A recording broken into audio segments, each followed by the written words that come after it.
Meus amados irmãos, graça e paz. Alegrei-me quando me disseram: estamos na casa do Senhor e por isso nós estamos alegres. Estamos na presença do Senhor Jesus e dessa presença nós não queremos sair, porque nós não temos a quem recorrer, a não ser a pessoa gloriosa e bendita de Cristo Jesus, Senhor e Salvador nosso.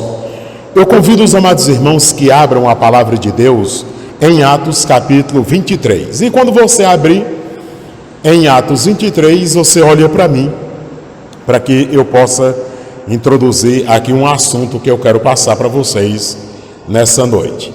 Atos capítulo 23. Quem achou diz amém e olha para mim.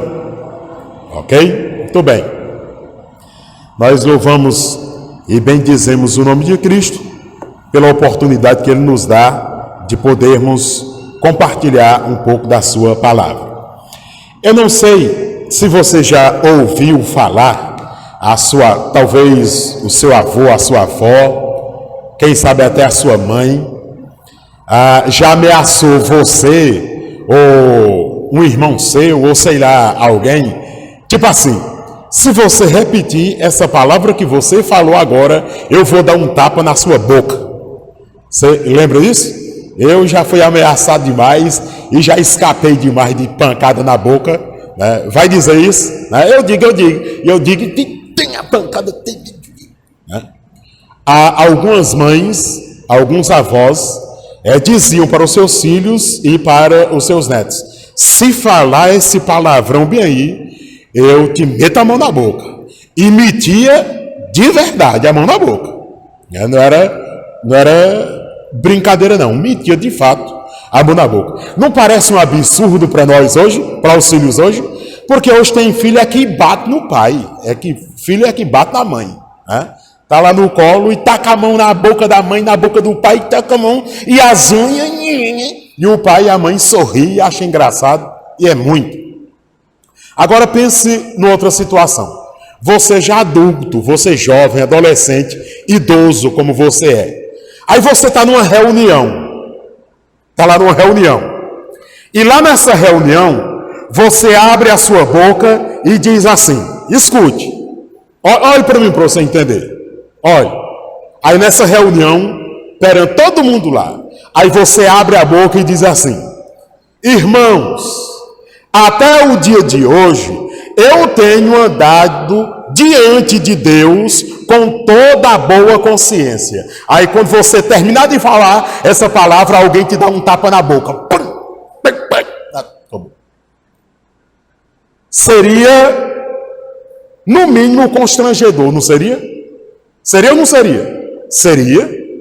Né? Você, né, da sua idade, do jeito que você está aí agora, apanhar na boca, né, na frente de todo mundo, só porque disse isso, só porque falou: irmãos, até o dia de hoje, eu tenho andado diante de Deus com toda boa consciência. Pá! O tapa na boca. Seria constrangedor, intimador, né, seria uma maneira de intimidar você, seria vergonhoso, não seria vergonhoso? Mas, sobretudo, irmãos, seria muito humilhante. Seria ou não seria humilhante? Seria humilhante. Humilhante demais. Você sabia que isso aconteceu com um servo de Deus chamado Paulo? Pois é, aconteceu com um servo de Deus chamado Paulo. No entanto, depois dessa terrível humilhação, na noite seguinte, sabe o que aconteceu? Depois que Paulo apanhou na boca, na frente de todo mundo, apareceu para ele o próprio Senhor Jesus Cristo. E o Senhor Jesus Cristo apareceu para Paulo e sabe qual foi a palavra que Jesus disse para ele? Ser corajoso. Tenha coragem. Você foi minha testemunha aqui em Jerusalém e você vai ser minha testemunha lá em Roma também. Seja corajoso. Tipo assim, não baixa a cabeça não.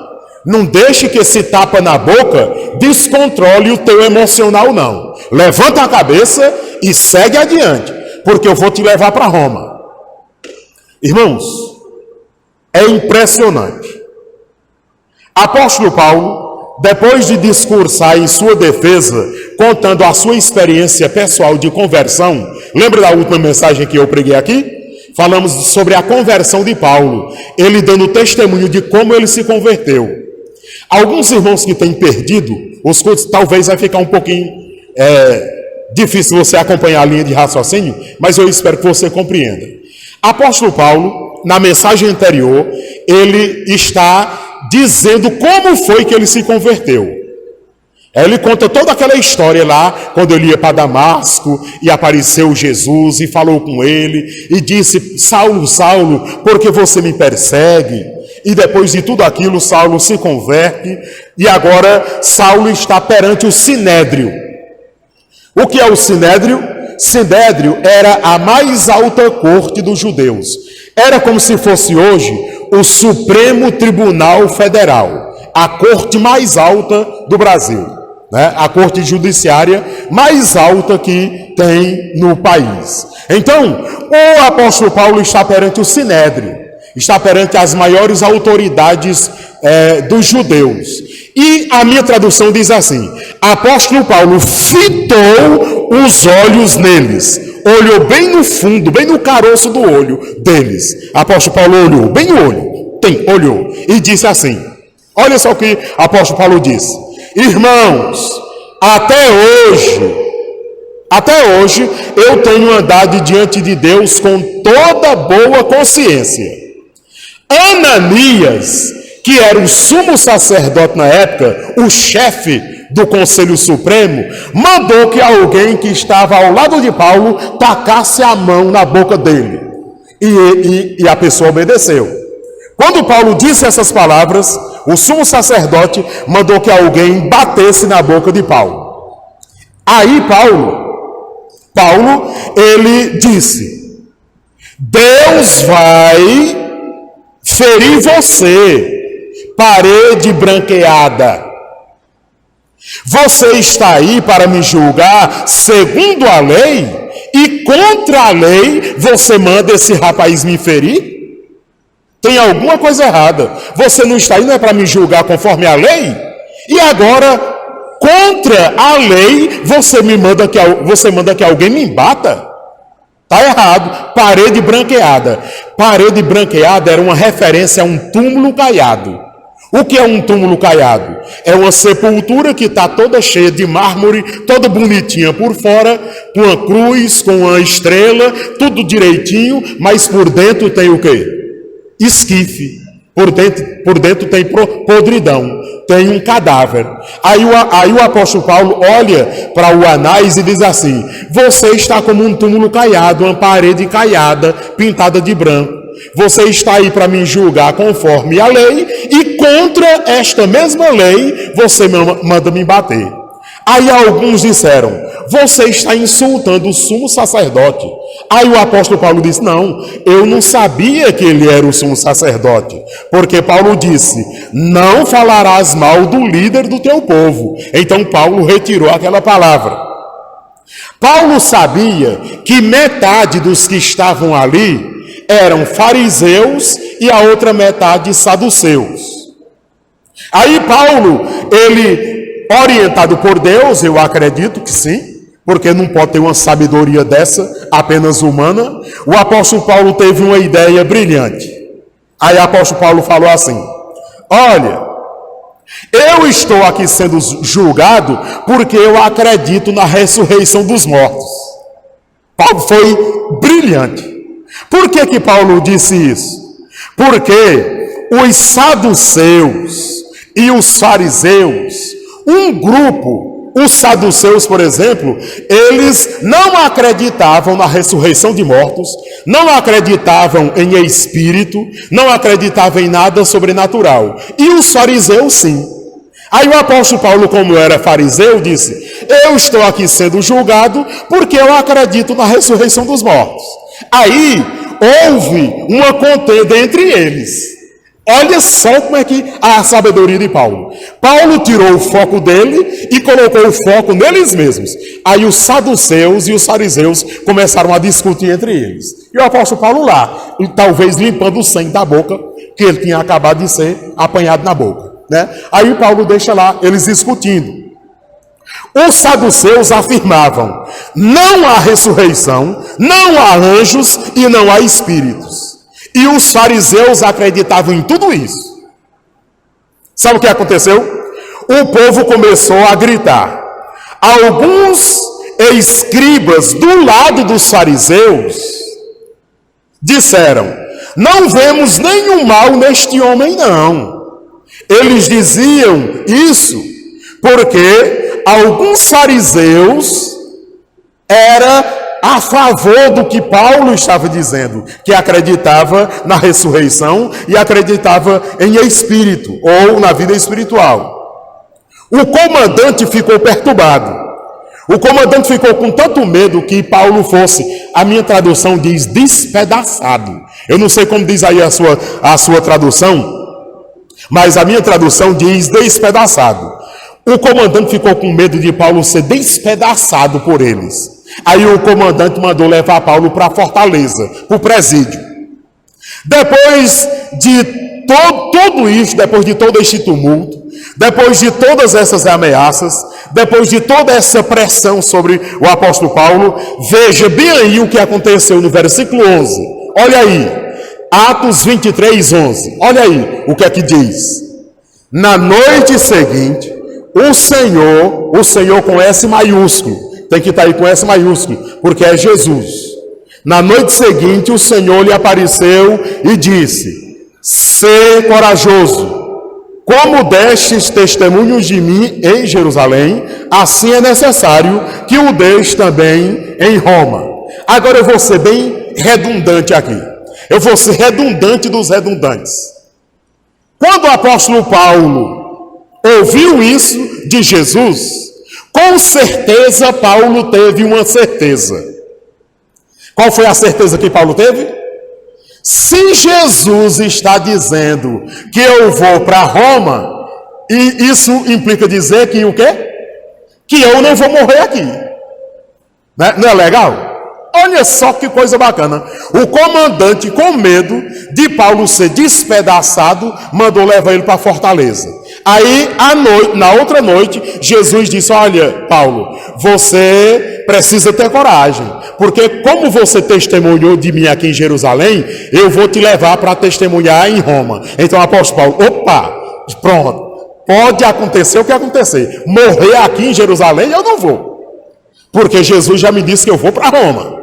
Então eu vou para Roma. E aí ficou lá, né? E você vai ver isso na próxima mensagem, se Deus nos permitir, quando Paulo prossegue com o seu discurso. Mas toda essa história está na íntegra, irmãos, em Atos capítulo 23, versículos de 1 a 11. Você pode ler aí na sua tradução, na sua casa, com paciência, para que você possa tirar lições preciosas para a sua vida.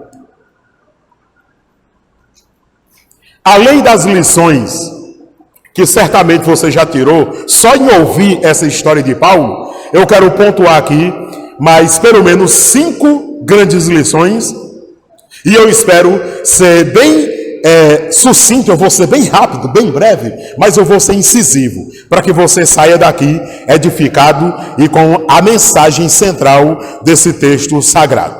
Pois bem, primeira aplicação prática. Precisamos andar diante de Deus com toda boa consciência. Eu vou repetir a primeira aplicação prática. Eu preciso andar diante de Deus com toda boa consciência. Você é capaz de dizer essa frase? Eu preciso andar diante de Deus com toda boa consciência. Você é capaz de dizer isso? Então diga. Eu preciso andar diante de Deus com toda boa consciência. Amém? Agora olhe para mim para você entender. Eu sou prático. Eu gosto de coisa prática. Sabe o que é andar diante de Deus com toda boa consciência? É você não precisar esconder seu celular de ninguém.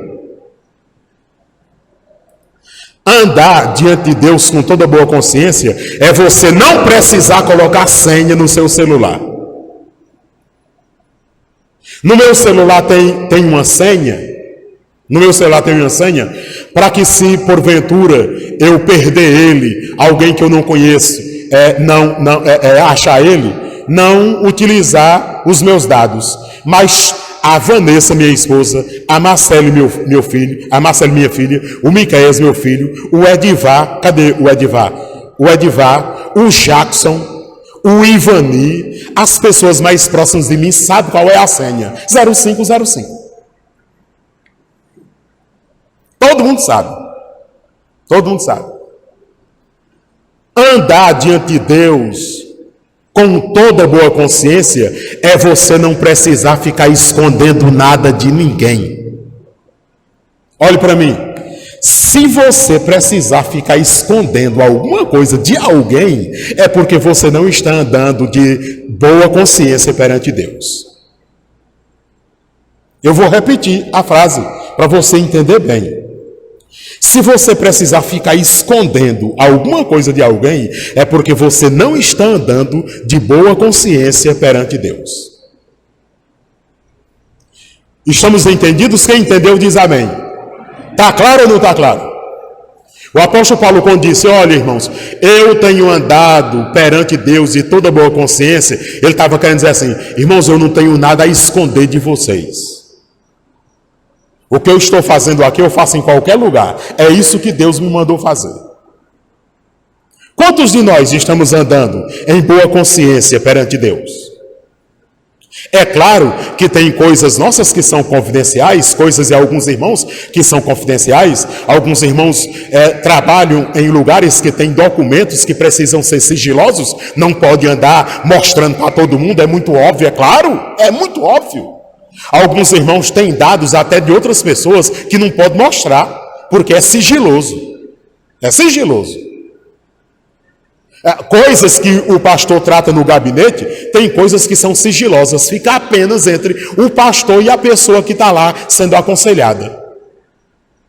Mas, meus amados irmãos, eu não estou me referindo, não é esse tipo de sigilo, eu estou referindo a coisa errada que porventura nós façamos, que nós queremos esconder das pessoas.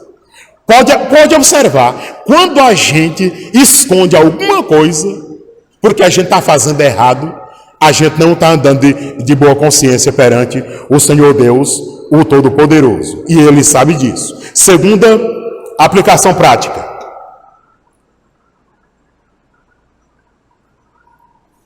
Andar diante de Deus com toda boa consciência, muitas vezes é ser reprovado pelas pessoas. Se você quer ser reprovado pelas pessoas, procure andar com boa consciência perante Deus. O que é ser reprovado pelas pessoas? Talvez ser até rejeitado. Tipo assim, você é besta, você é burro, você é idiota. Por que você não faz assim? Porque isso é ser reprovado. Reprovado. Então, se você quer andar perante Deus de boa consciência, talvez algumas pessoas irão reprovar você. Mas você é tão jovem e é tão arcaico desse jeito, ultrapassado. Esse negócio ficou das antigas. Cara, você é moderno, experimenta esse negócio aqui. Aí você diz, não, esse negócio aí eu não posso experimentar isso aí não. Mas por que não? Porque isso desagrada o meu Senhor Jesus Cristo.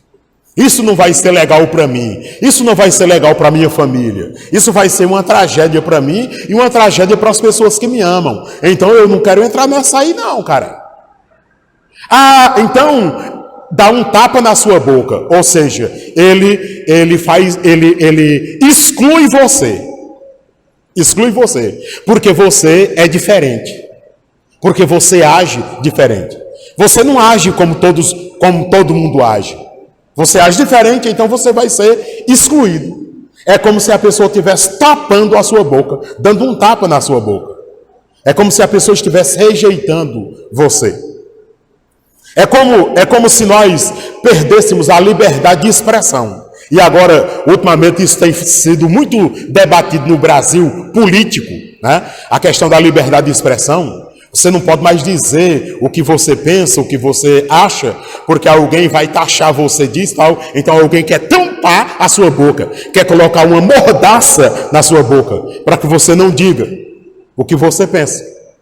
para que você não tenha opinião formada em relação a um determinado assunto. Então, meus amados irmãos, um tapa na boca também pode ser sem forçação de barra, sem forçar o texto sagrado.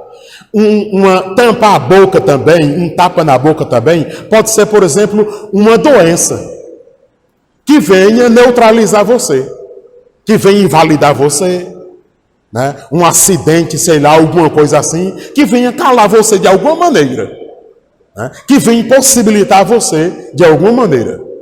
Quando eu peguei Covid, que precisei ficar 13 dias internado, né? e alguns dias na UTI, eu fiquei impossibilitado. É como se eu tivesse uma mordaça na boca, eu não podia falar, né? E eu trabalho falando, e o meu trabalho é pregar, e o meu trabalho é comunicar com as pessoas.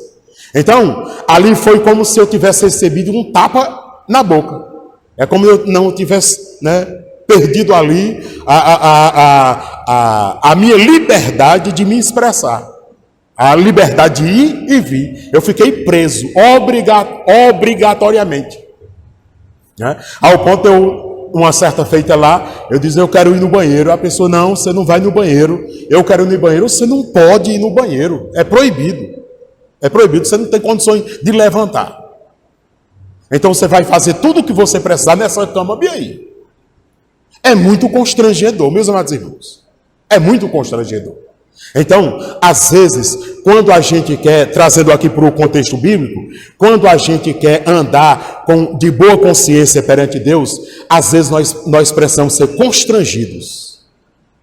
Talvez alguém vai nos constranger, porque nós não vamos fazer o que nós queremos fazer. Nós não vamos dizer o que nós queremos dizer. Por quê? Porque causa constrangimento. Alguém vai nos reprovar por isso. Em terceiro e penúltimo lugar, é preciso coragem para testemunhar de Jesus Cristo no mundo atual. Quando eu leio esse texto, irmãos, e eu sou fascinado pelas viagens missionárias de apóstolo Paulo. Quando eu leio esse texto aqui, eu fico assim impressionado a ousadia de Paulo. Ele testemunhando de Jesus no meio de uma multidão que queria matá-lo. Eu fico impressionado. Eu fico assim, será se fosse eu faria era fugir desse lugar, né? Eu batia a poeira dos meus pés, cascava fora. Aí o apóstolo Paulo está lá, não, escutem-me, ouçam-me, assim, olha, eu tenho andado com integridade diante de Deus, e pá, mão na cara, mão na boca. É preciso coragem para testemunhar. Irmãos, muito embora nos dias de Paulo, testemunhar de Jesus era quase como que assinar uma sentença de morte, hoje, esse negócio aqui está ficando cada vez mais difícil. Testemunhar de Jesus hoje no Brasil está cada vez mais difícil. Sabe por quê? Porque muita gente está disposta a ouvir qualquer coisa, menos ouvir sobre a pessoa bendita do Senhor Jesus Cristo. Pelo contrário, tem gente querendo impedir a pregação bíblica. Tem gente querendo lacrar os ensinamentos da palavra de Deus. Tem gente querendo cancelar os ensinamentos da palavra de Deus. Por quê? Porque a palavra de Deus vai contra o que o mundo está ensinando. O mundo está dizendo que a ideologia de gênero, o feminismo, é espetacular e é isso mesmo. E a Bíblia diz que não. O mundo está dizendo que o adultério, a imoralidade sexual deve ser feita da maneira que você quiser. E a Bíblia diz que não. O mundo está dizendo que você pode mentir, você pode fazer o que você quiser fazer. E a Bíblia diz que não. O mundo está dizendo que quando uma coisa não está boa no seu casamento, você só precisa se divorciar. E a Bíblia diz que não. E a Bíblia diz que não. O mundo está dizendo que uma mulher pode se casar com outra mulher, um homem pode se casar com outro homem, tudo bem, está ótimo desse jeito. E a Bíblia diz que não. Então, tem muita gente querendo lacrar o ensinamento da palavra de Deus. E como é que eles estão tentando fazer isso? Tentando calar os verdadeiros pregadores da palavra de Deus. Tentando ser crime. Querendo nos incriminar por pregar a palavra de Deus, porque diz que a Bíblia é um livro machista, é homofóbico, porque a Bíblia é isso, é aquilo, é ultrapassada. Aí tem gente boa, escute porque isso é sério. Aí tem gente boa que diz, olha, por causa da pressão desse mundo. Aí diz, não, realmente, a Bíblia tem que ser reformada mesmo, rapaz. Vamos corrigir a Bíblia. Vamos tirar texto da Bíblia. Vamos tirar texto. Gente boa, gente de púlpito, gente de renome. Não, vamos mesmo, gente. Vamos mudar aqui. Vamos mudar isso aqui. Vamos tirar. Vamos atualizar a Bíblia. Por quê? Por causa da pressão. O apóstolo Paulo aguentou a pressão. Até a morte. O apóstolo Paulo foi assassinado. Então, meus amados irmãos, hoje nós precisamos de coragem para testemunhar. Irmãos, a coisa está ficando ridícula. Por exemplo, para muita gente, se eu falar assim, todos vocês, eu estou discriminando as mulheres. Porque eu tenho que falar todos vocês e todas vocês. Aí tem uns idiotas querendo mudar até a língua portuguesa, querendo que eu diga assim, todes. Porque tem alguns que não é nem homem e nem mulher, eu não sei que diabo é, aí diz que eu tenho que falar todes. Aí já tem gente fazendo discurso nos nossos tempos assim, todos os irmãos e todas as irmãs. Está entendendo? Tem gente querendo que quando a Bíblia fala de homem, tem texto que a Bíblia fala de homem e fala no sentido genérico, fala no sentido de ser humano. E não um homem propriamente dito, ou uma mulher propriamente dita, mas o ser humano. O ser humano. Aí tem texto que diz com muita clareza, é mulher. Aí tem o texto que diz com muita clareza, é homem. Mas o que estão querendo fazer? Estão querendo nos levar ao ridículo. Todes. Querem mudar a língua portuguesa. Texto, escuta, olhe para mim. Eu sei que está sendo maçante para alguns de vocês. E para quem vai me ouvir nas redes sociais. Eu sei que isso é maçante mesmo. Agora escute, meus amados irmãos. Testemunhar de Jesus hoje em dia está cada vez mais difícil. Testemunhar a verdade do Evangelho de Jesus Cristo hoje em dia. Hoje é preciso ter coragem para pregar só o Evangelho de Jesus Cristo. Por quê? O que estão querendo? Que a gente pregue o Evangelho da boa vizinhança. Para não ferir ninguém, para não ir contra o pecado de ninguém. Então quer que faça um evangelhozinho, né, água com açúcar para todo mundo, para não ferir ninguém. Escute, testemunhar de Jesus hoje está cada vez mais difícil. Porque se você testemunhar de Jesus, você se torna machista, homofóbico, você se torna genocida, você se torna todos esses idas aí que estão inventando hoje. Só pelo fato de testemunhar de Jesus Cristo. Quem entendeu? Eu espero que você entenda. Quarta e última aplicação prática. Se não for Jesus para me dizer, ser corajoso, eu não suportaria a pressão e seria um covarde. Eu vou repetir a frase. Escute. Se não fosse Jesus para dizer, ser corajoso, eu me acovardaria por causa da pressão, eu simplesmente não suportaria a pressão e me tornaria um covarde. Quem me dá força para continuar não é a minha esposa, não são os meus filhos, não é a igreja que eu congrego, não é um amigo, um colega, um outro pastor. Quem me dá forças para continuar pregando, somente o Senhor Jesus Cristo. Ser corajoso. Ser corajoso. O que é certo, irmãos, o que é certo e o que é errado é errado. Doa em quem doer. Eu não posso estar errado e querer estar certo. Eu não posso dizer, meus amados irmãos, que algo errado é certo, só para eu ficar de bem com todos vocês. Não posso.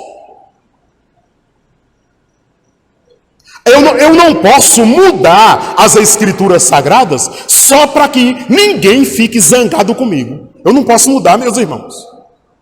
Não posso. Se eu deixo de pregar, mas mudar eu não posso.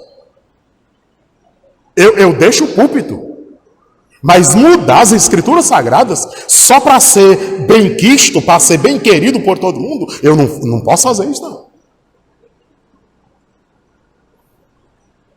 Não literalmente, mas muitas mãozadas na boca eu tenho levado. Não literalmente, mas muitas mãozadas na boca eu tenho levado. Sabe por quê? Porque eu não sei fazer enfeite na Bíblia. Eu não tenho coragem. Eu não tenho coragem de trazer um discurso só para agradar a plateia, para eu ficar de bem com as pessoas e eu ficar de mal perante Deus. Se eu é quem vou prestar contas diante dele, do que eu estou ensinando.